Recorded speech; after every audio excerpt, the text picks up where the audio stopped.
My name is David Kindl and welcome to this video on retail lease negotiation for Retail Doctor Group. Physical retail is still alive. Stores like JB Hi-Fi will do over 90% of their retail sales in a physical store location. Bricks and mortar remain the dominant retail distribution channel to market. It is just the income and the opportunity that have changed, and that leads to new ongoing cost structures in rental, wages and stock. So if you're looking to renew your lease or open a new store, this video is for you. There is a saying, you don't get what you deserve, you get what you negotiate.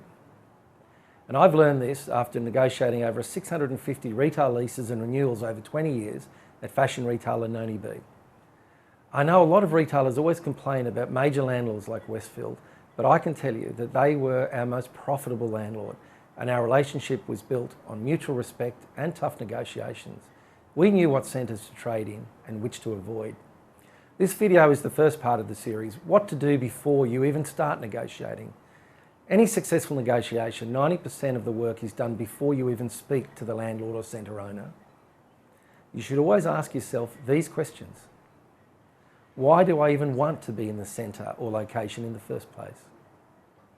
If your target market is in the trade area, that's good.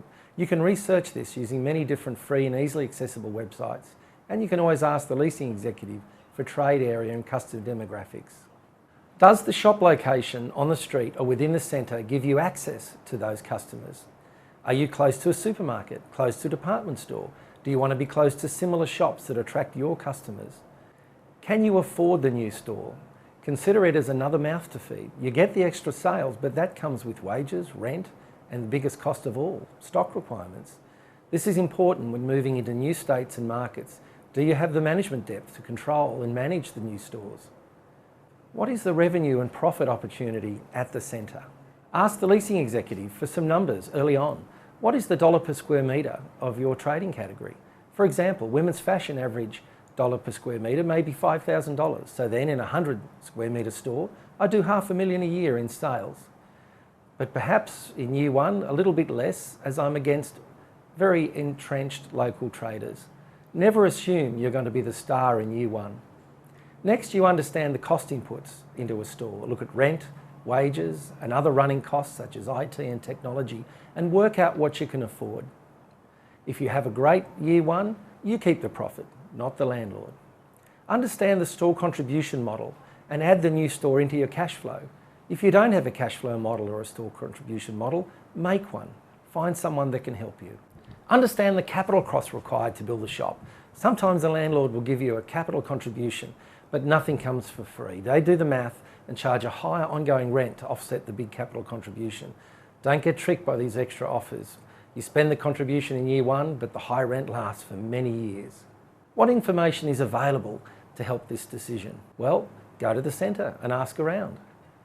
You're spending hundreds of thousands of dollars on a new store, so take a day to check out the centre. Do a traffic count. It's simple, it's easy. Stop and listen. Talk to other similar store staff. They'll tell you everything about the centre. Ask them if they've made budget. How many staff do you see in the store? How many customers in the stores? Are the customers carrying bags? Talk to the customers you see as well, but be respectful. Talk to the landlord leasing executives and look through the sales speak and ask them questions about why they need your store. Fish for relevant information and ignore the irrelevant details. ABS websites have great information on demographics. Centre leasing brochures are very useful, information about customers and demographics as well.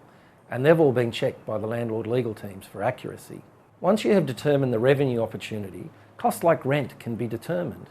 Now you have a rent number you must target. Now the next step, find out the market rent in the centre. Landlords guard the real rents very closely. Their bonuses depend on putting new tenants in to pay more rent per square metre than the existing ones. So talk to other tenants and find out what they're paying.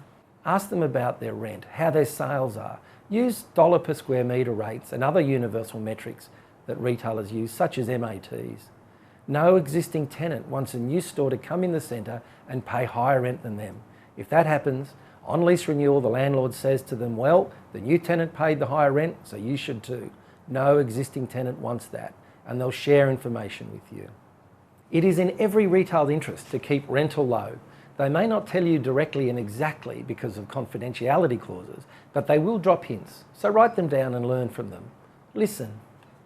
So now you know what trade area you want to trade in, what centre or street location you want to be in to access those customers, what location within the retail precinct or centre you want to be in, the size of the market and the type of customers in the area, your sales estimate, what rent you can afford and the market rent.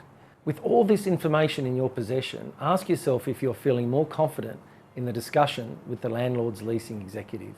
And if so, start your negotiations and go for it. As for the actual negotiations, if you can get your kids to bed on time, you should be able to deal with the leasing executive. And I'll deal with the actual lease negotiations in future videos, as well as trying to understand the lease agreements and some fit-out helps.